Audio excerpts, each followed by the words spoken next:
Are we ready? All of you? Okay. Uh, Good morning. It's 1 o'clock in the morning, and the reason why I could not be on time with you because I had a caucus with some of the congressmen regarding legislative matters that will be taken up in the coming days. I took all this meeting because there will be a long hiatus of holidays, and I am not sure if I could talk to you again earlier.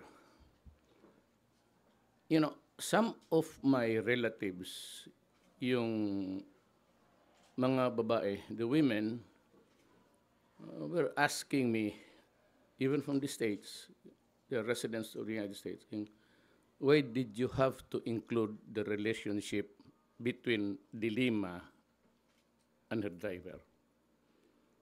Now, the crux of the matter is, if I do not talk about that relationship with Dilima to her driver, then there is no topic to talk about.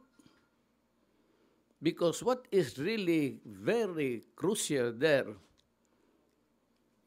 is the fact that because of that relationship with her driver, which I termed immoral because the driver has a family and a wife,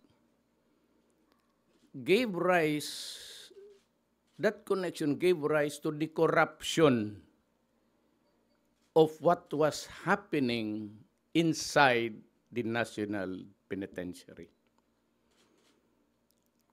Kaya nga nagkaroon ng special privileges. Are you not surprised that during her term and for a longer period, when she became the Secretary of Justice, there were special privileges granted to almost all inmates.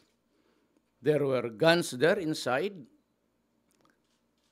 There were parties being held almost every night. There was a combo, a musical group.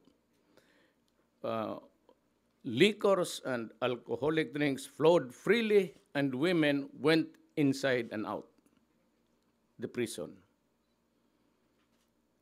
Now, if I do not mention the connect between the senator, who was then a Secretary of Justice, and a driver,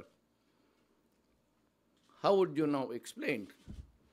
How would now I explain to the public that these things happened, the partying, drugs, and even cooking shabu went well, unbridled, unhampered because of the driver himself?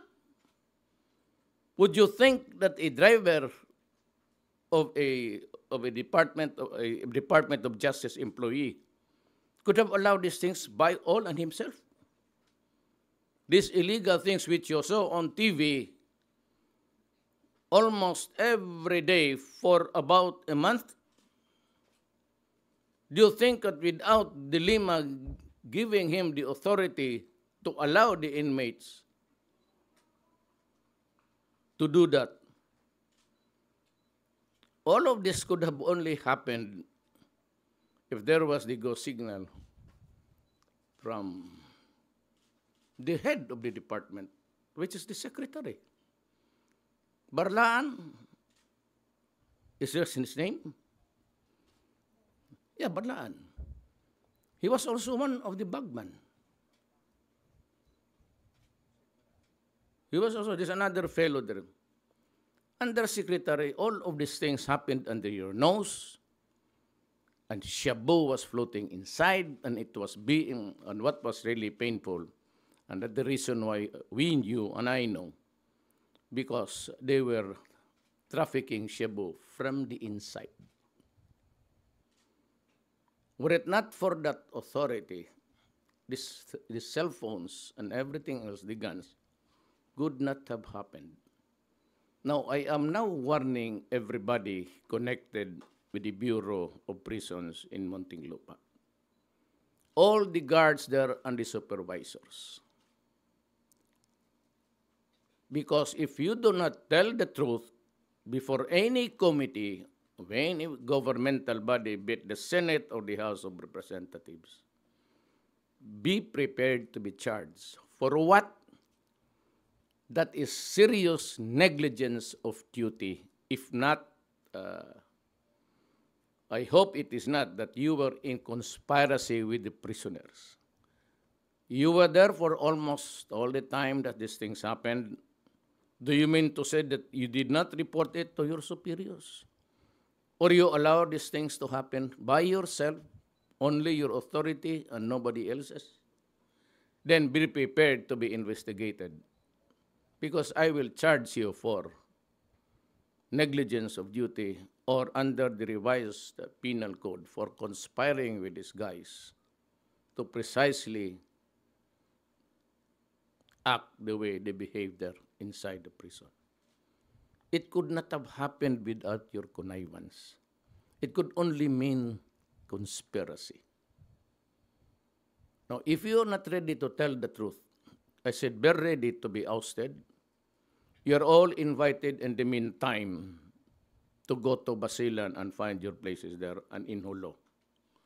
You're going there. Kayong lahat, I will be assigning you there. In the meantime that we are now waiting for the House of Representatives, which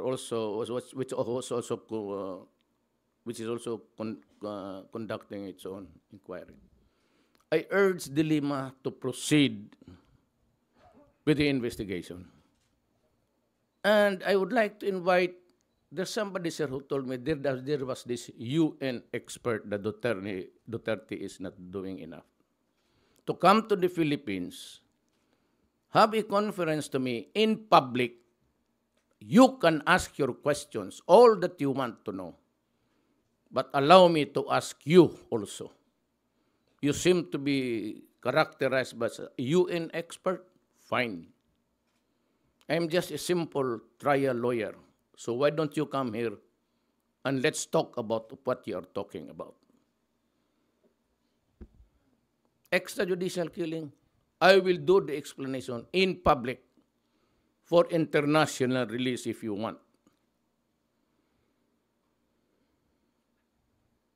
For the things that really happened during the criminals and the police in operations, punitive operations, police action, I am willing to answer all of them. And I said, I assume full responsibility for what happened because I was the one who ordered it. Now, my instructions at the very first day of my term was that go out and hunt for these criminals. Arrest them if they surrender peacefully. But if they put up a violent stand, then you just have to kill him. Because I do not want people in government dying needlessly for doing his work. Well, you will then be leaving behind a family and children. Now, remember today, we lost another policeman. On the average, on the national scheme, we lose about on the average, 2-3 police officers killed in drug operations. Now, I want the law expert to come here and to count the numbers of deaths also incurred by government with his fingers to guide him how many deaths were caused. For the extrajudicial killing, they say, it's not the work of the police to be wrapping people with plastics and putting it in the bag. That is not the job of the police. I just told him that one bullet will do. Why do you have to wrap it? Waste your time. That is not. But we know at the start what we planted the intrigues there. I am just as, well, not really. I've learned a lot during my prosecution days. We planted evidence. We arrested persons, but we released them, but telling him that it was this person who squealed on him. And then when he goes out but killing,